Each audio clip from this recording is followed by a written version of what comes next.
Hello students, today we will start wave optics, unit 7 in physics for the class 12th. In wave optics, we will study about the wave nature of the lights. इससे पहले जो हमारे पास theory थी light के लिए वो थी ray optics, और रे ऑप्टिक्स डिस्क्राइब करता है लाइट के पार्टिकल नेचर का, and in wave optics it describe the wave nature of light. Right student. तो इससे पहले हमारे पास रे ऑप्टिक्स थी जिसमें हम पार्टिकल नेचर को पढ़ते थे. ठीक है. और पार्टिकल नेचर जो दिया था वो दिया था न्यूटन्स कॉर्पस्कुलर थ्योरी. ओके. और ये थ्योरी इसने दी थी 1675. राइट. आप लोग नोट डाउन कर सकते हैं, कॉपी और पेन लेकर बैठे हैं अपने साथ में.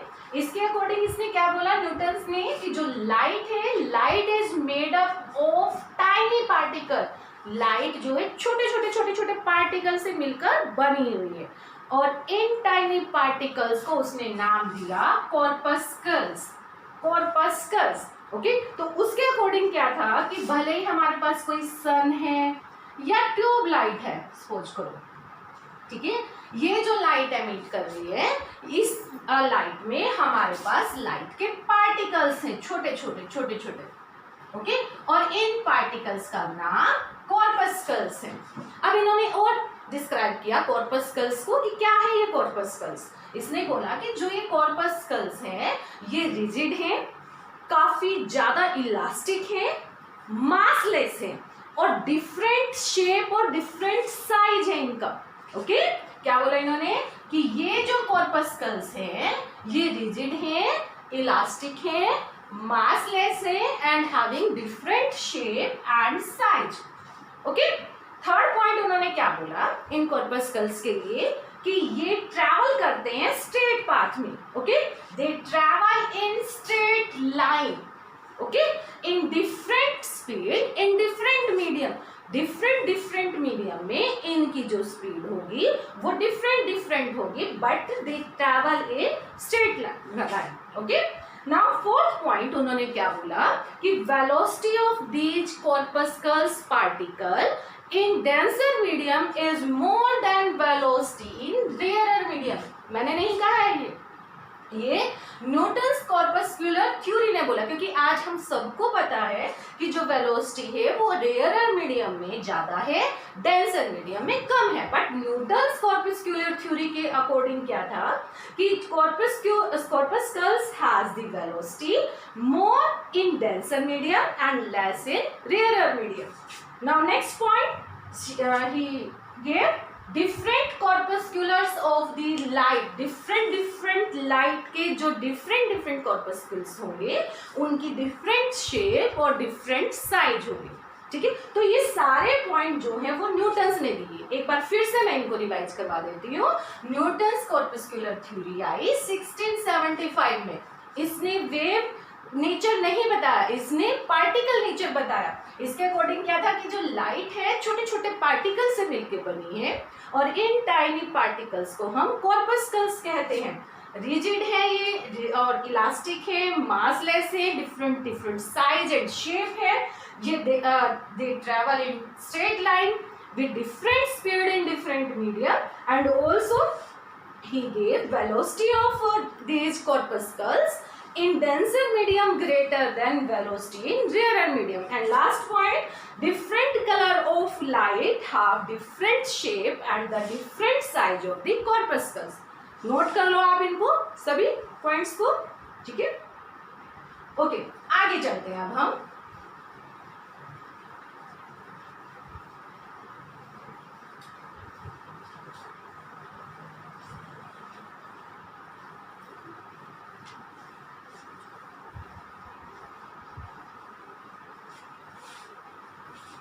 ओके जी. अब इन्होंने क्या बोला कि पार्टिकल नेचर है. अब इनकी अचीवमेंट लेके चलते हैं हम कि अचीवमेंट क्या क्या थी इनकी.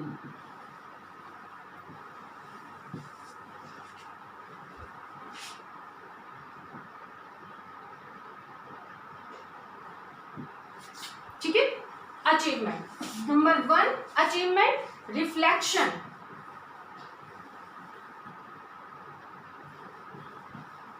इन्होंने रिफ्लेक्शन फिनोमिना को डिस्क्राइब किया.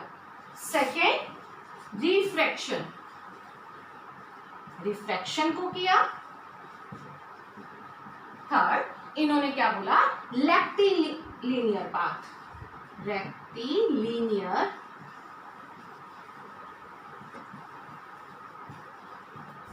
पाथ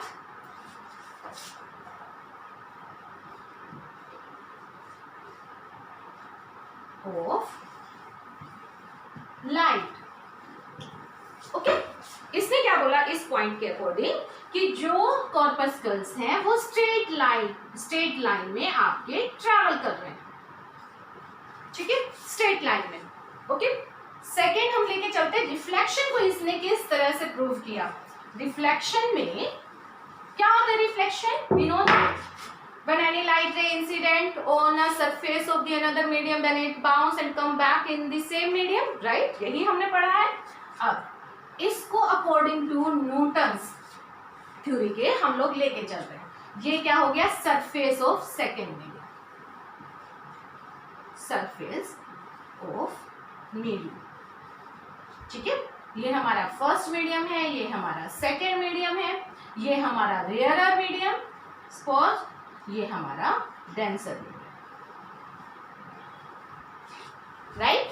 ओके, अब इसके according corpuscle of the light I in a straight line and then they hit on the surface, okay, and then after the reflection they come back in the same medium. This is the incident light, this is the reflected light, and this light and also this light they contain corpuscles, not the ray light. Okay, now इसने अब इसको किस phenomena के base पे describe किया? उसने क्या बोला कि जो ये कॉर्पस्कल्स हैं they collide with the surface of medium with elastic collision. मतलब इसने रिफ्लेक्शन को जो बोला वो क्या बोला कि वो इलास्टिक कोलिजन के तहत होते हैं, elastic collision,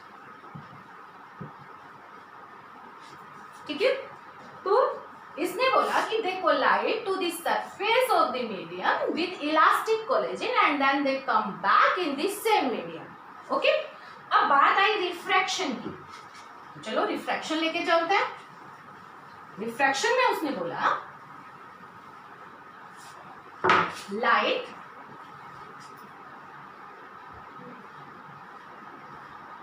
number of corpuscles in straight line. Okay, this is rarer medium, denser medium, and this is the surface of medium.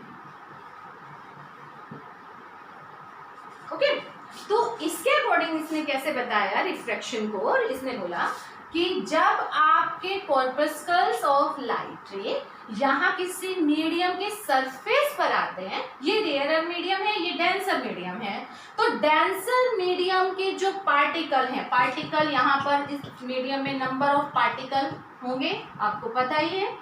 तो इसने बोला ये इन कॉर्पस्कल्स पर फोर्स ऑफ अट्रैक्शन लगाते हैं बहुत ज्यादा comparative to rarer medium. Denser medium के पार्टिकल का जो फोर्स ऑफ अट्रैक्शन है वो ज्यादा होता है। तो कोई इधर लगा रहा है, कोई इधर लगा रहा है, कोई इधर लगा रहा है, कोई इधर लगा रहा है, ये इस तरह से। अब आपको पता ही होगा जब आपके पास फोर्स एक इस डायरेक्शन में, एक इस डायरेक्शन में, एक इस डायरेक्शन में, एक इस डायरेक्शन में, नंबर ऑफ फोर्सेज हो, then we take the net resultant force. तो इनका जो नेट रिजल्टेंट फोर्स होगा वो कहाँ होगा? डाउनवर्ड में। तो क्या लगेगा? यहाँ से डाउनवर्ड फोर्स लगेगा, नेट फोर्स, ठीक है। अब ये क्या करेगा? इन कॉर्पस्कल्स को जाने तो चाहिए थे ये ऐसे, ठीक है, बट ये ऐसे ना जाकर, सीधे ना जाकर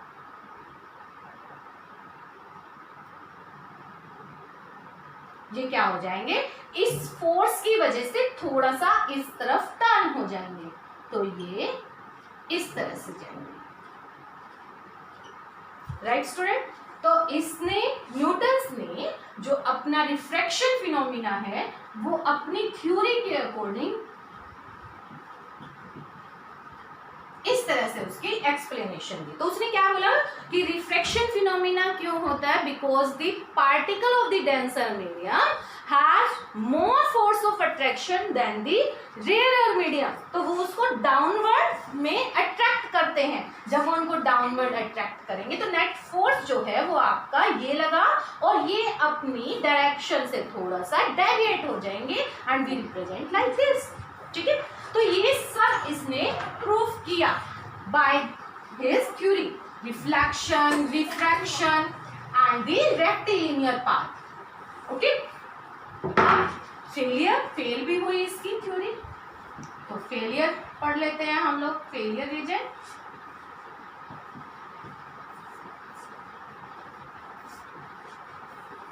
number 1।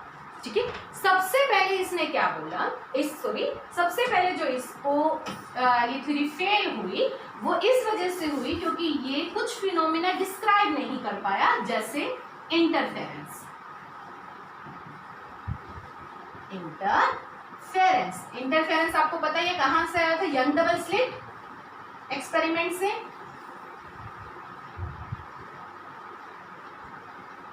Young double slit experiment जो किया था। सेकेंड, डाइफ्रैक्शन और डिफ्रैक्शन, कुछ भी आप बोल सकते हो, डिफ्रैक्शन। Third, polarisation.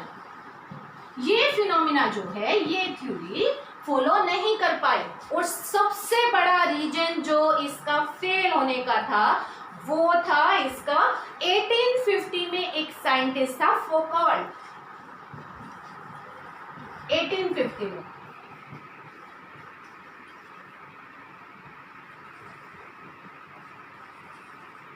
फोकॉल्ट, ठीक है, उसने एक्सपेरिमेंटली ये प्रूव कर दिया कि जो वेलोसिटी है, velocity of these corpuscles in water, वो ज्यादा नहीं है एयर से, even that is less than velocity of these corpuscles in air.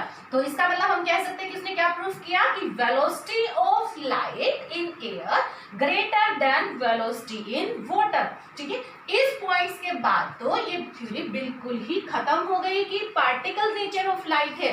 Particle nature किसने दिया, न्यूटन्स ने दिया, न्यूटन्स कॉर्पस्कुलर थ्योरीज ने दिया। ठीक है, लेकिन कुछ रीजन रहे जिसकी वजह से ये फेल हो गए। इंटरफेरेंस, डिफ्रैक्शन, पोलराइजेशन को ये डिस्क्राइब नहीं कर पाया।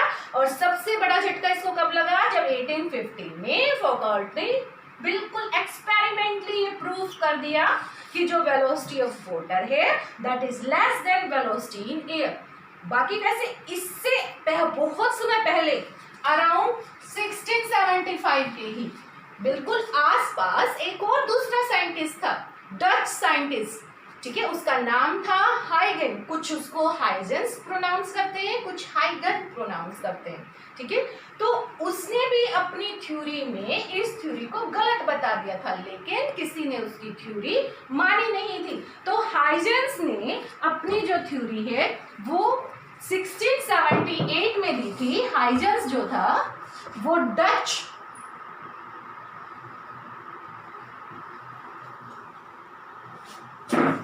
साइंटिस्ट था।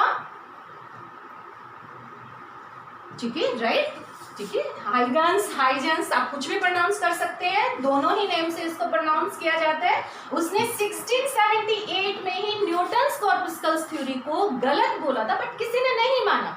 उसने क्या बोला था कि लाइट जो है वो पार्टिकल नहीं है, वो मैकेनिकल वेव है। राइट, दोबारा फिर से सुन लो। हाइजेंस ने क्या बोला कि जो लाइट है वो पार्टिकल नेचर की नहीं है, that is the mechanical wave. अब मैकेनिकल वेव होती क्या है, इसने मैकेनिकल वेव्स बेटा वो वेव्स होती हैं which require the medium to travel. Mechanical wave require the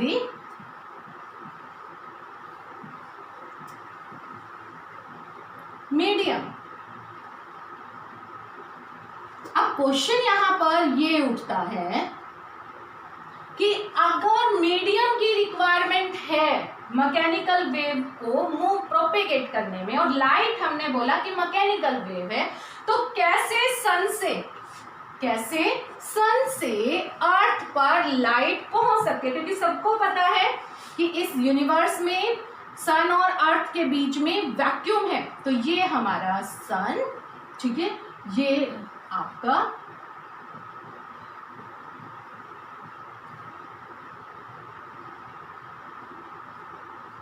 सन। तो लोगों ने क्वेश्चन सेम वहां भी पूछा कि ये जो लाइट है ये अर्थ पर कैसे आ गई, क्योंकि इसने तो क्या बोला कि मैकेनिकल वेव है लाइट, जबकि मैकेनिकल वेव को तो मीडियम रिक्वायर होता है और हम सबको पता है कि there is no medium between the sun and earth, ठीक है। तो इसने अपनी थ्योरी को सही प्रूव करने के लिए क्या बोला, इसने बोला कि जो ये मीडियम जो ये यूनिवर्स है, पूरा का पूरा यूनिवर्स, इसमें एक मीडियम प्रेजेंट है, ठीक है, और जो कि काफी डाइल्यूटेड और बहुत ज्यादा इलास्टिसिटी है उसकी, ठीक है। और इस पॉइंट को सिर्फ हाइगन्स ने नहीं, दूसरे साइंटिस्टों ने भी बोला, ओके, और उन्होंने इस थ्योरी को नाम दिया अपना ईथर थ्योरी। उस पॉइंट जो ये ईथर थ्योरी थी, इसके अकॉर्डिंग क्या था कि यूनिवर्स और अर्थ के बीच में, या इन होल यूनिवर्स हम लोग कह सकते हैं, in whole universe there is a medium, okay, there is a medium present which is very elastic and diluted, highly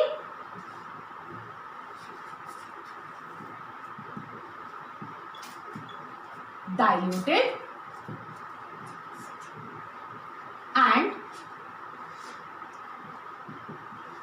highly elastic।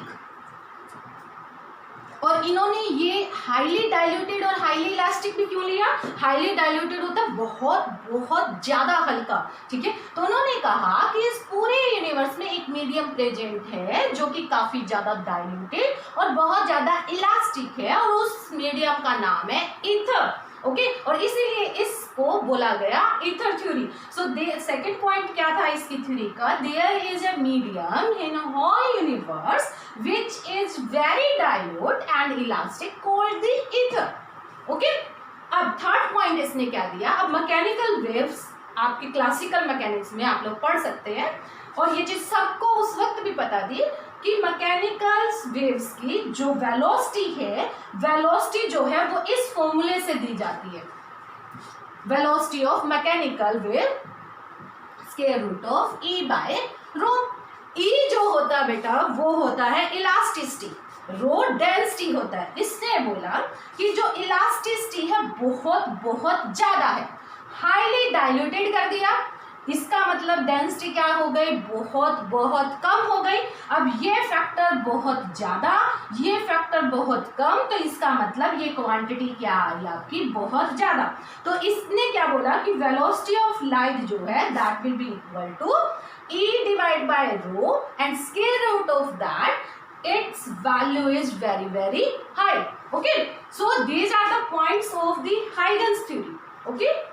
अब इसके भी कुछ अचीवमेंट थी, तो अचीवमेंट इसने क्या क्या प्रूव किया, कौन कौन से फिनोमिना इसने डिस्क्राइब किए।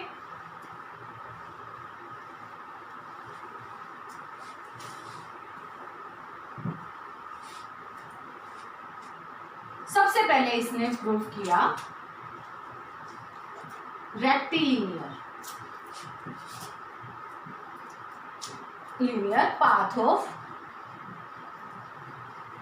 Light wave. कैसे, अब इसने बोला कि लाइट तो जो है वेव है, अब मैं अगर वेव बनाऊं तो ये, तो सबने यहां क्वेश्चन पुट किया कि अगर ये लाइट की तरह है तो इसका फिर पाथ स्ट्रेट कैसे हो सकता है। अब उसने अपनी थ्योरी को सही प्रूफ करने के लिए क्या बोला कि ये वेव नेचर की है, बट कैसे, it's wavelength is very very small like this. अब ये देखो लग रहा है ना बिल्कुल स्ट्रेट पाथ। तो इसने क्या बोला कि जो वेव्स है, लाइट वेव जो है, it travel in straight path and its wavelength is very very small। तो इसने इस पॉइंट को प्रूव कर दिया। सेकंड पॉइंट, रिफ्लेक्शन को इसने प्रूव किया, ओके। थर्ड पॉइंट रिफ्रैक्शन को प्रूव किया, okay. And fourth point interference को प्रूव किया। फिफ्थ पॉइंट डाइफ्रैक्शन को प्रूव किया। और कैसे प्रूव किया, ये सारे के सारे फिनोमिना नेक्स्ट वीडियो में हम लोग डिस्क्राइब करेंगे। यही आपके टॉपिक्स हैं आगे, ओके। बट पोलराइजेशन को ये एक्सप्लेन नहीं कर पाया, तो फेलियर रीजन इसका क्या हुआ, पोलराइजेशन। इसको ये प्रूव नहीं कर पाया, ठीक है।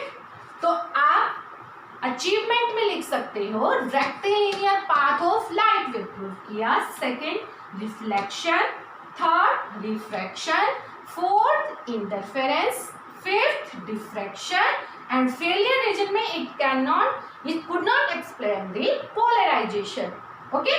सो आज हम इतना ही करेंगे। इसके बाद हम लोग नेक्स्ट लेक्चर में हम लोग पढ़ेंगे Huygens principle. In second part, we will study about the Huygens principle. I hope you understood it, got this point on. Okay, this is the basic of the wave optics. Wave optics theory. Wave optics से पहले क्या थी हमारे पास, ray optics थी। किसने दी वो, Newton's corpuscular theory थी।